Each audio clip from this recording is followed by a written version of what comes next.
Good afternoon and welcome to the Midday News. Here's what we have in the bulletin.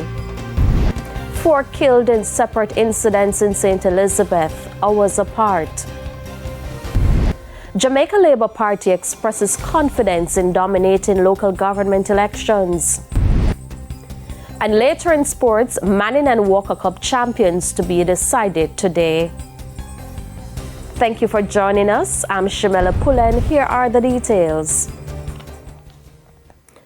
The St. Elizabeth police are combing through 3 crime scenes to determine the circumstances surrounding the murder of 4 men over the last 24 hours. Karen Simpson has the details.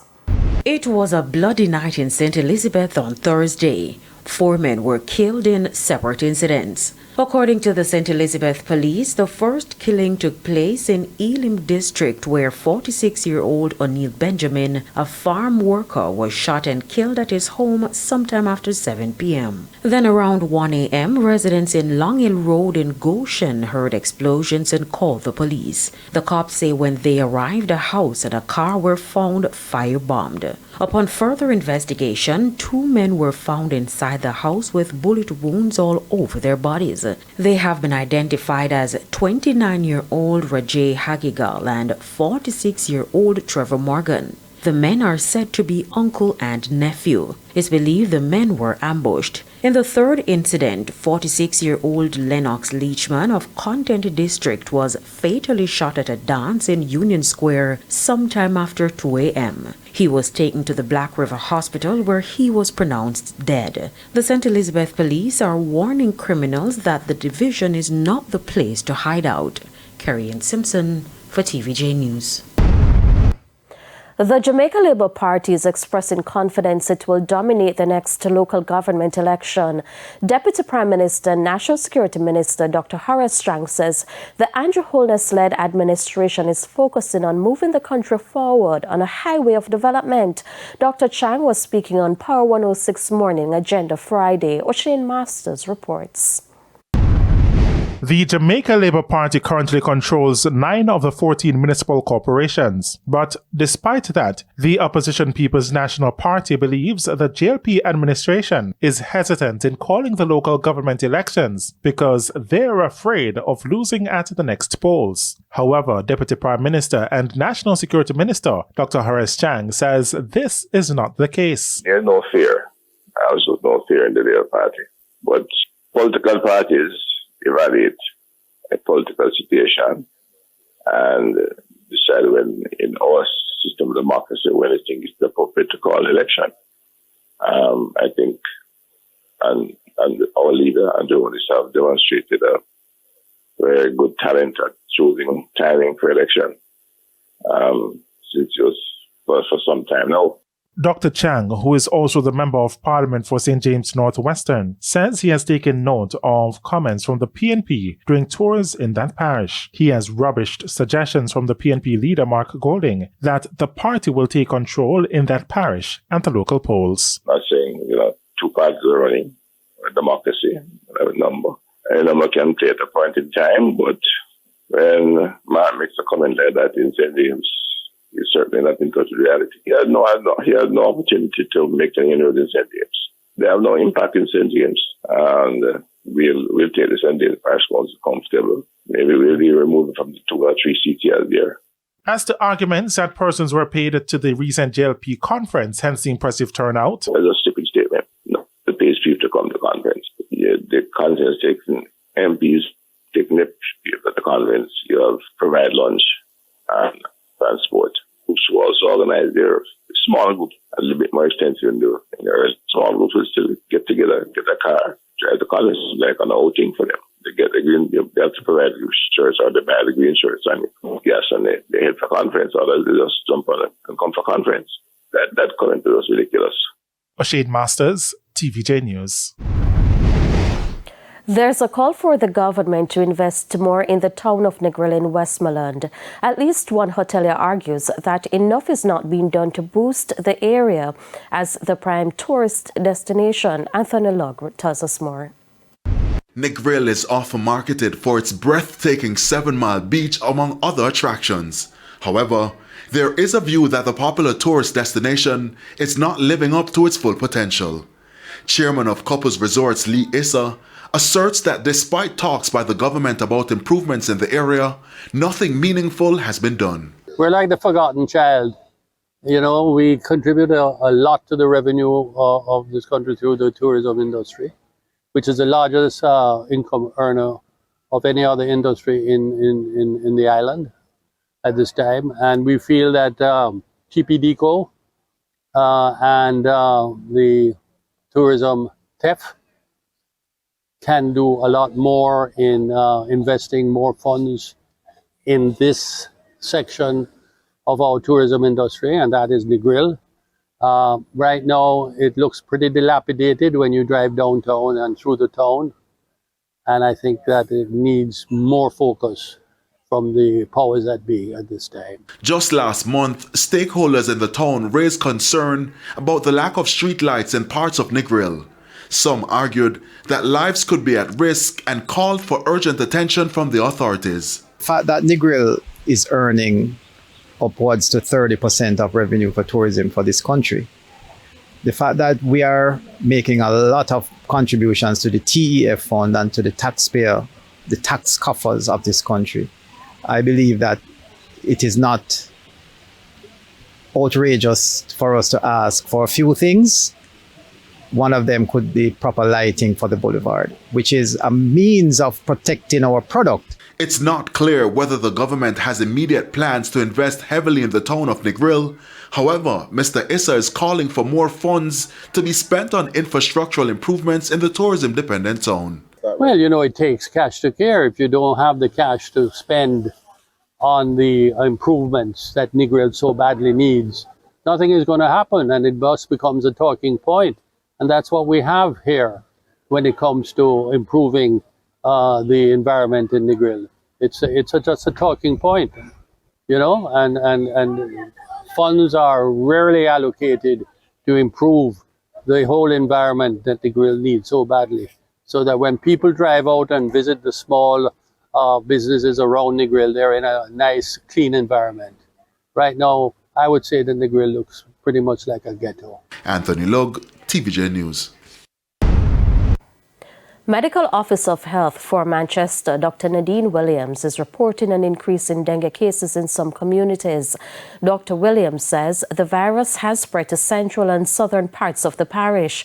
She says the concern was in the northern section of the parish, which includes the Christiana area. Those communities recorded the highest number of cases, but there's been a change. About 178 cases seen within our parish, suspected cases, and last week we were down to 79. So the number of cases across the parish is coming down, which is very good. But one case is still too many, and persons have died across the country. And we really want to minimize the number of cases and hence the loss of productivity and the deaths from dengue fever. Dr. Williams was speaking on Thursday at the second intervention exercise to educate persons on how to further tackle the problem. We try to engage the population, the persons around the town of Mandeville. We have wood displays, educational talks, little tidbits of information to help people to see how simple it is for them to protect themselves. And so we have our entire team here, including a screening team as well, and our vector control team. So at the vector control wood display, you will see what are some bad practices and some good practices in terms of preventing mosquito breeding sites. And we also have displays on how persons can reuse old tires so that they can minimize them collecting water and causing problems.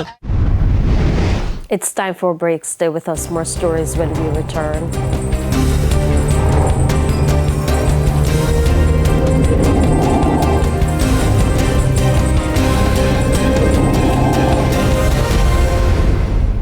Welcome back to the Midday News.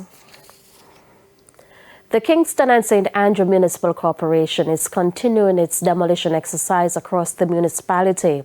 Mayor of Kingston, Delroy Williams, says several buildings, especially in the downtown area, are of concern to the team. Mayor Williams says the recent 4.2 magnitude earthquake which struck the island a few weeks ago further highlighted the problem. KSAMC, we would have noticed some structures that we would say those were compromised structures that would pose risk to the public. And yes, so we would have seen some of those during the earthquake also. And for the KSAMC, we have demolished some structures post the earthquake just over a week ago. And so here we are along Church Street. This is one such structure that we have demolished. Speaking to an independent source, Mayor Williams was also quick to point out that due process was followed before such actions are taken.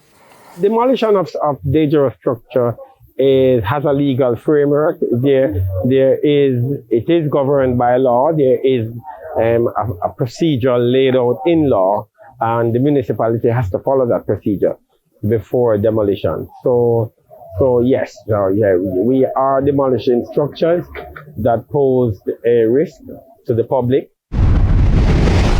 It's now time for the Business Minute. JMB Group Limited says it is looking into a partnership with the private sector financing arm of the Inter-American Development Bank, IDB Invest.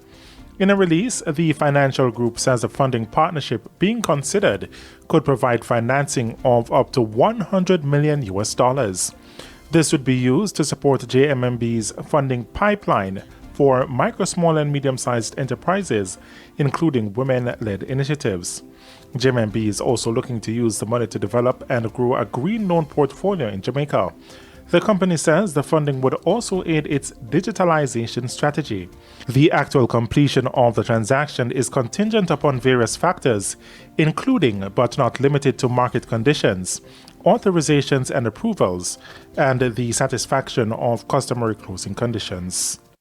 In the US, mortgage rates have dropped for 7 straight weeks and are now at the lowest level since August.